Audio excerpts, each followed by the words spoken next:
നമസ്കാരം. കേരളത്തിലെ പൊതുമേഖലാ വിദ്യാഭ്യാസ സ്ഥാപനങ്ങൾ ഈ ആഴ്ച ലോക ഫുട്ബോൾ കപ്പിൻ്റെ ഭാഗമായി ആദ്യത്തെ അവധി സർക്കാർ കൊടുത്തു.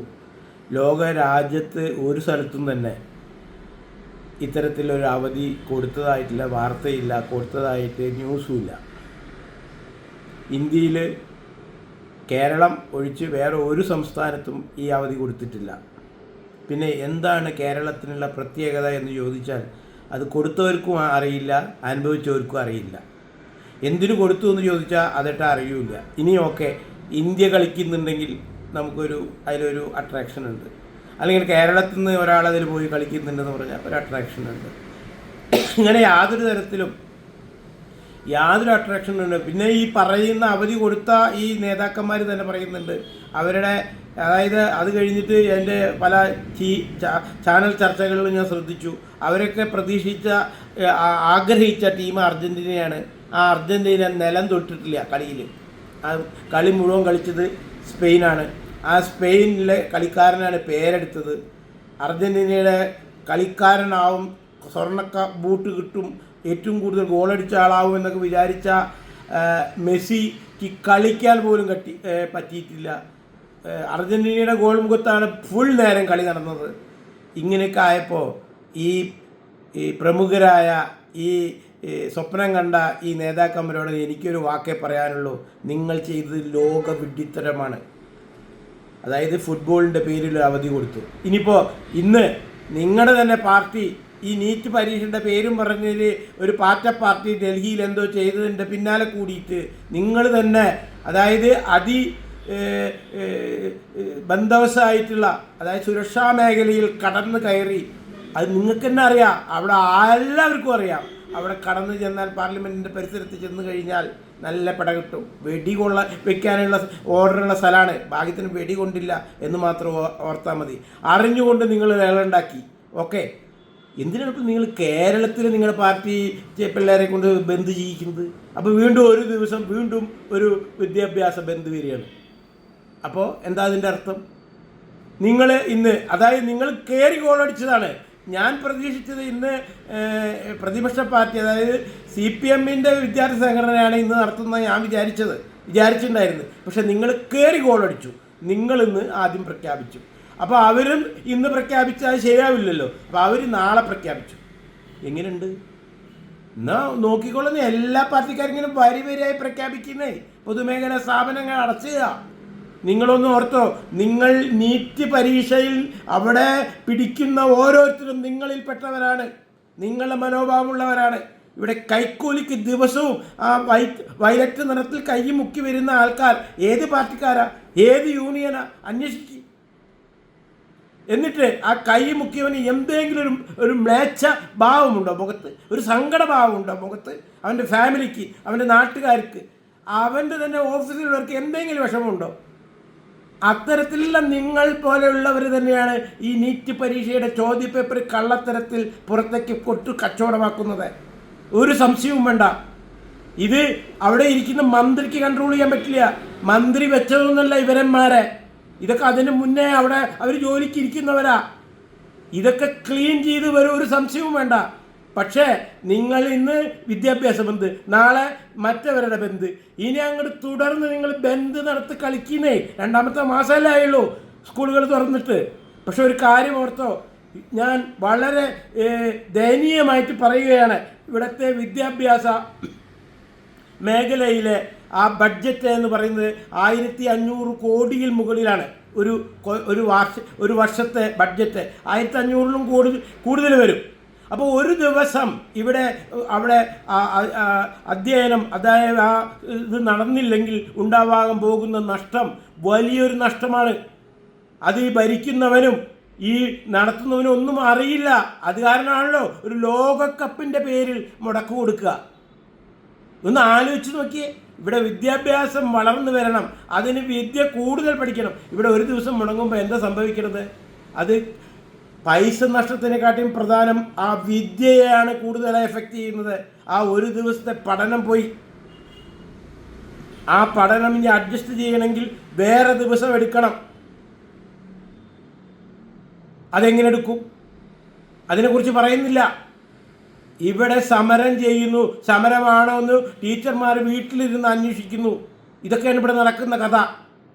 ഇനി അതൊക്കെ പോട്ടെ, ഈ ഒരു ദിവസം സ്കൂൾ വർക്ക് ചെയ്തില്ലെങ്കിൽ ഈ താഴ്ന്ന ക്ലാസ്സുകളിലൊക്കെ ഭക്ഷണമുണ്ട്. കാലത്തും ഉച്ചയ്ക്കൊക്കെ ഭക്ഷണം കൊടുക്കുന്നുണ്ട്, പോഷകാഹാരങ്ങൾ കൊടുക്കുന്നുണ്ട്. അതായത് ഈ പൊതുമേഖലാ സ്ഥാപനങ്ങളിൽ പഠിക്കാൻ വരുന്നത് അധികവും അതായത് താഴ്ന്ന വിഭാഗത്തിലെ ജനങ്ങളാണ്, അവരുടെ കുഞ്ഞുങ്ങളാണ്. അവർക്ക് വീട്ടിൽ കിട്ടുന്നതിനെക്കാട്ടിയും പോഷകാഹാരങ്ങൾ കിട്ടുന്നത് സ്കൂളിൽ 2 നേരമാണ്. മുട്ട, പാല് അങ്ങനെയുള്ള ഭക്ഷണമൊക്കെ കൊടുക്കുന്നുണ്ട്. മീറ്റ്, ഫിഷ് എല്ലാം കൊടുക്കുന്നുണ്ടെന്നാണ് എൻ്റെ ഒരു മെനു ഞാൻ മനസ്സിലാക്കിയത്. അപ്പോൾ സ്കൂൾ മുടങ്ങുമ്പോൾ ഈ ഒരു ദിവസത്തെ ഭക്ഷണം അവർക്ക് കിട്ടുന്നില്ല. അപ്പോൾ ആ പോഷകാഹാര കുറവ് അവർക്ക് വരുന്നു, വിദ്യ കുറയുന്നു, പോഷകാഹാരം കുറയുന്നു. പിന്നെ ഗവൺമെൻറ്റിന് ഈ ദിവസത്തെ ശമ്പളമൊന്നും നിർത്തിവെക്കില്ല. അവർക്ക് ശമ്പളം കൊടുക്കണം, അധ്യാപകർക്ക്. അതേമാതിരി മെയിൻ്റനൻസ് വർക്ക് അവിടെ മെയിൻ്റനൻസ് ചെയ്തോളണം, സ്കൂളിട്ട് നടക്കണമില്ല. ഇപ്പം നഷ്ടമായിരിക്കുക സർക്കാരിനല്ല, സർക്കാർ ഇരിക്കും, നമുക്കാണ്. നമ്മുടെ പൈസയാണ് നഷ്ടപ്പെടുന്നത്. മനസ്സിലാക്കൂ. ഈ സമരക്കാരെ ജനം റോട്ടിലിറങ്ങി അടിച്ചോടിക്കണം. അവന് വേണമെങ്കിൽ എവിടെയെങ്കിലും ഒരു പന്തം പൊളിത്തിക്ക് പാടണോ, ഒരു പ്രതിഷേധ യോഗോ നിയമസഭ മുദ്രാവാക്യം വിളിച്ച് പോന്നേ. നിങ്ങൾ എന്തിനത് ബന്ധാക്കുന്നത്? എന്തിനാണ് നിങ്ങൾ ഫുട്ബോളിൻ്റെ പേര് പറഞ്ഞ് ഇവിടെ മുടക്കം കൊടുത്തത്? ഇനിയിപ്പോൾ നാളെ വീണ്ടും ബന്ദ്. ഇനി രസമുണ്ട്.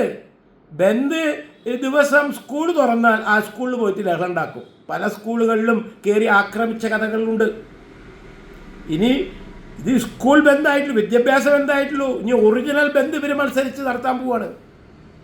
ആ ബന്ദ് വന്നാൽ എന്താ കുഴപ്പമറിയോ? ആദ്യം തന്നെ ഇവർ നശിപ്പിക്കുക പബ്ലിക് ട്രാൻസ്പോർട്ട്, അതായത് KSRTCനെ. ഈ കഴിഞ്ഞ 10 കൊല്ലം എന്തൊക്കെ പറഞ്ഞാലും KSRTC ഒരു ലാഭത്തിലേക്ക് വന്നു. കാരണം എന്താ അറിയോ? കഴിഞ്ഞ 10 കൊല്ലം ഇവിടെ ബന്ധുകൾ ഉണ്ടായിട്ടില്ല. ബന്ധുകൾ ഉണ്ടാക്കേണ്ട ആൾക്കാരാണ് ഭരിക്കണത് മെയിനായിട്ട്. അപ്പോൾ ഇവിടെ ബന്ധുണ്ടായില്ല. അപ്പോൾ ഈ ബന്ധുണ്ടാകാതെ വന്നപ്പോൾ KSRTCക്ക് കല്ലേറുണ്ടായില്ല, അടിച്ചു പൊളിക്കലുണ്ടായില്ല. അപ്പോൾ എന്തുണ്ടായി? KSRTCയുടെ മെയിൻ്റനൻസിൽ കുറവ് വന്നു. ബസ്സുകളൊക്കെ അതായത് നേരാക്കുള്ളൂ, എറിഞ്ഞ് പൊളിച്ച് ടയറൊക്കെ കുത്തി പൊളിക്കുമ്പോൾ ഇതൊക്കെ മാറ്റിയിടുമ്പോൾ ഒരുപാട് പൈസ ചിലവാ. ഇതൊന്നുമില്ല 10 കൊല്ലമായിട്ട്.